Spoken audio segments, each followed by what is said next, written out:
All right, Shalom. I want to give all the praise, honor, and glory to Yahweh Bahasham, Yahweh Shai Bahasham Rakakwadash. Double honors to the apostles and elders of Great Millstone who taught me this truth. Double salutations to all you Akim out there laboring, the house of David, the elect, that's pushing this word with all truth, righteousness, and sincerity. Shalom to you brothers and shalom to the elect. I'm back with another quick lesson through the Holy Spirit, the Rakakwadash. This is the book of Sirach, chapter 39, or Ecclesiastes chapter 39 and verse 28. And it reads, it says, there be spirits that are created for vengeance, which in their fury lay on sore strokes. In the time of destruction, they pour out their force and appease the wrath of him that made them. Verse 29, the point, it says, fire and hail and famine and death, all these were created for vengeance, all right? So these fires, okay, these earthquakes, hurricanes, what you would deem as a so-called, natural disaster, that's all the vengeance of Yahweh Shem Yahushua, the judgment, all right? The scriptures say that the Lord is known by his judgment, okay? Amos, the 3rd chapter, all right? Has an evil been done in the city and I, the Lord, have not done it? Okay, all these things were created for vengeance. Verse 30, it says, teeth of wild beasts and scorpions, serpents in the sword, punishing the wicked to destruction. You see?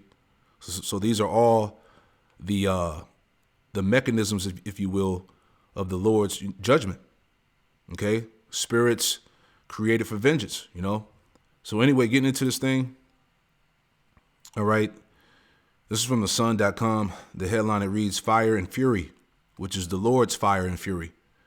It says LA's rich and famous hiring $2,000 an hour private firefighters to protect $1 million homes and businesses, sparking fury. All right. Now, when I saw this headline, I started thinking about, the Luigi guy, because these type of stories is only going to further the divide of America. The CEOs, these billionaires, they have the money to pretty much, get off, get away. They have the advantage over the rest of the people because they have the money. And that's going to just further create that hate, man, that divide between the rich and the poor. It's Isaiah 19 in verse 2. It says, and I will set the Egyptians against the Egyptians. That time is coming because, what's been put out there behind those fires, you had certain insurance companies that canceled like months before the fires happened. Then now there's videos coming out saying that they turned off the water supply so you couldn't quench the fire. It's all types of corruption coming out behind those fires out there in California. People are mad. People lost homes, things like that. But it's just going to further bring that divide is what I'm saying. I will set the Egyptians against the Egyptians, and they shall fight everyone against his brother and everyone against his neighbor. That time is coming, man. Okay? The civil war, civil divide. Okay? City against city and kingdom against kingdom. All right? Just want to read a little bit, and then we'll get into the main part of the lesson in a second. I just wanted to, read a little bit of this because these stories, are all over the news. Videos are all over the internet of the different towns, that were set ablaze. So it says LA's rich and famous are hiring $2,000 an hour private firefighters to save their $1 million homes and businesses as wildfires rage on. As the flames continue to force thousands out of their homes, some celebs and billionaires have sparked backlash for their tone-deaf move to save their investments. Right? They have the money to do that. That's why the people that actually lost homes, that lost, their property, they're pissed off because they don't have that advantage, It says Keith Wasserman, co-founder of real estate investment firm Jelt Venture Partners, provoked fury on a post on X in which he asked for, quote, private firefighters to protect his land in the A-list neighborhood of Pacific Palisades, right? It says the region has been devastated by the ongoing inferno with emergency services still struggling to contain the fires there. All right. It says, the point jumping down here, it says the billionaire owns a mansion in the wealthy area, as well as an upscale outdoor mall, which he is trying to protect from the raging fires. Social media users criticize Keith, slamming his call for help as incredibly tone deaf. It says, commenter Sam Vance wrote, incredible nerve, his family is evacuated and he's trying to hire private firefighters to risk their lives to save a home he most certainly has insured, right? So, it's all coming out, all right, which is going to further enrage these American people. So with all that being said, another point to consider is that these people, they don't trust this system. All right, just bring this out again. This came out a few weeks ago. This is from theguardian.com. It says only 35% of Americans trust the U.S. judicial system. This is catastrophic, okay? People are losing faith. Right? There's a growing distrust in this government, man. It says American confidence in the courts has hit a record low across party lines. This is worrying, if not surprising, right? So it don't matter who you voted for, left, right, Democrat, Republican. All right, people are coming to that realization that it's all bullshit, man. All of this corruption and scamming that's going on by these politicians, insurance companies, hospitals. That's why I said this is all going to tie into that rebellion. Okay, that's why I said I could see, some of the rich, so-called rich and famous being targets, man. Okay, you see what happened to that CEO of the United Healthcare, the guy, what's his name, Luigi Mangione. All right, other CEOs beefing up security because they fear that they could be next. Judges being taken out. All these things that were in the news. So that's going to tie all in, just thinking out loud. But anyway, I want to get into the main part of this lesson here, right? So jumping into this article here, this is from the LosAngelesTimes.com. It says, in a mass erasure of heritage, numerous historic landmarks lost in LA. All right. So like we did the lesson the other day going into how what happened in California was basically a spiritual omen of what the Lord is going to do to America as a whole in the future. You see what I'm saying? He's going to completely annihilate Babylon from off the face of the earth. So I was thinking about the spiritual parallels here. All right. It says in a mass erasure of heritage. All right. The scriptures talk about how the Lord is going to cause an erasure of Esau's heritage. It says in a mass erasure of heritage, numerous historic landmarks lost in LA. All right. Just thinking out loud. This is Job.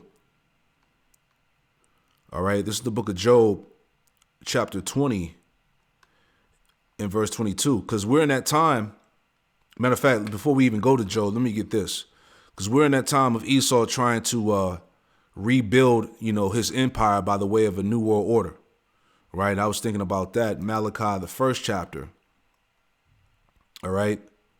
Real quick. Malachi 1:1. And it reads, it says, the burden of the word of the Lord, Yahweh Shemel Washah, to Israel by Malachi. I have loved you, saith the Lord, Yahweh Shemel Washah, yet you say, wherein hast thou loved us? All right. Because when you read the scriptures, we kept going off as a people and being subjugated into captivity under the heathen nations. We kept going into captivity, It says, yet you say, wherein hast thou loved us? Was not Esau Jacob's brother?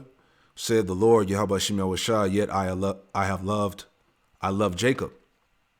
Right? Romans 9:13, Jacob have I loved, but Esau have I hated.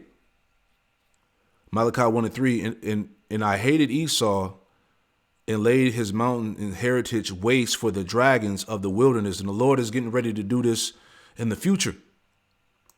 Okay, he's gonna lay waste the heritage of Esau. He's gonna cause a mass erasure of Esau's heritage. Okay, this is going to be the portion of his cup, like the scriptures say, right? It says, verse 4. It says, whereas Edom saith, we are impoverished, but we will return and build the desolate places. And Esau did that, known as the that timepiece is known as the Renaissance period, man. Okay, the revival of the Roman Empire when Esau got back in power after the Dark Ages. All right, according to history, Jake was ruling the Europe, Russia, whatnot for a period of 1,000 years until, like it says in Revelation, the 20th chapter, the Satan was loosed for a little season. All right, going into that revival of Rome, that Renaissance period, which means the rebirth. Esau got back in power. It says, but we will return and build the desolate places, thus saith the Lord, Yahweh Shem Yahushai, they shall build, but I will throw down, right? And the Lord is going to he's going to throw down Esau's heritage again. Okay, because right now, as we're in that transition, they're trying to, do away with this current system and bring in their so-called New World Order, right? So they're going to attempt to build, but the Lord said, I will throw down. He's going to tear it down. Okay?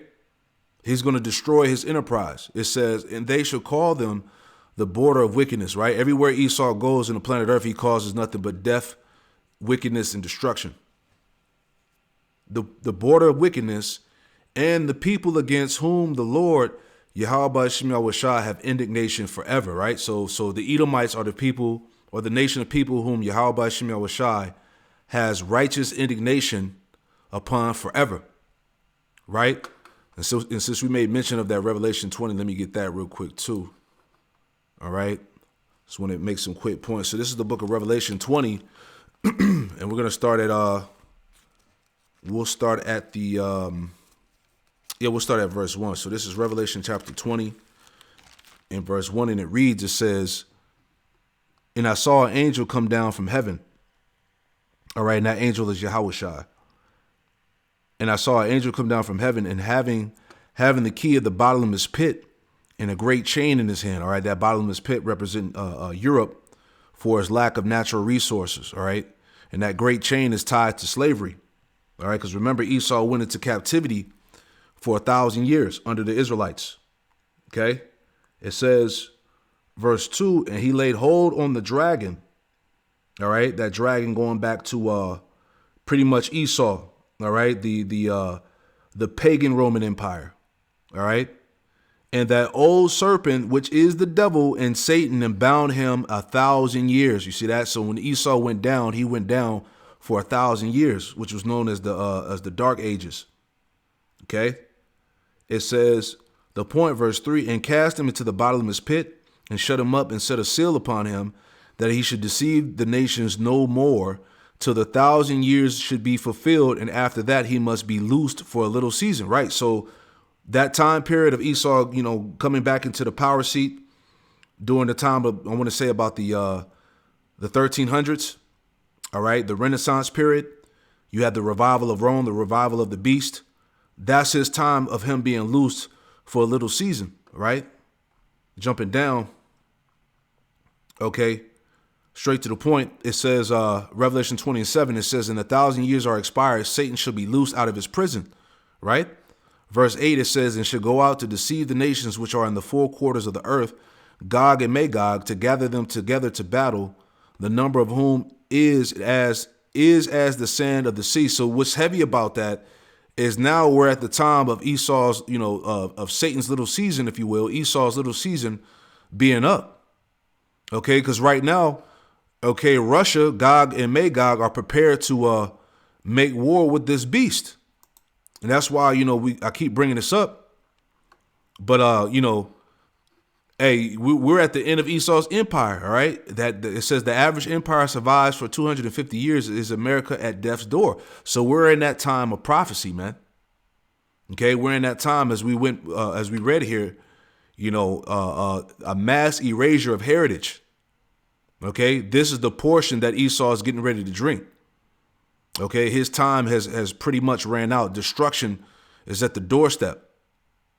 Okay, but going to that was it on that. So I wanted to go back to this book right here, the book of Job, as I was mentioning.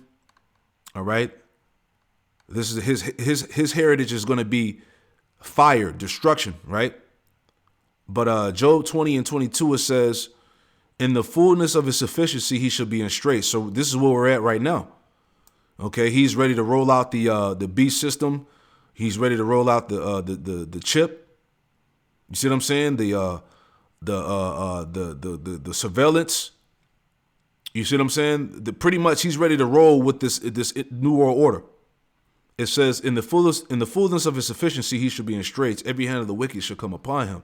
When he is about to fill his belly, Yahweh Shem Yahushai shall cast the fury of wrath upon him and shall rain it upon him while he is eating. You see that? And that's going into the nuclear destruction. All right? Right when he's about to, relish in his power, the Lord is going to destroy him. He shall flee from the iron weapon, and the bow of steel shall strike him through, which will be the missiles. It is drawn, it cometh out of the body, yea, the glittering soil cometh out of his gall. Terrors are upon him.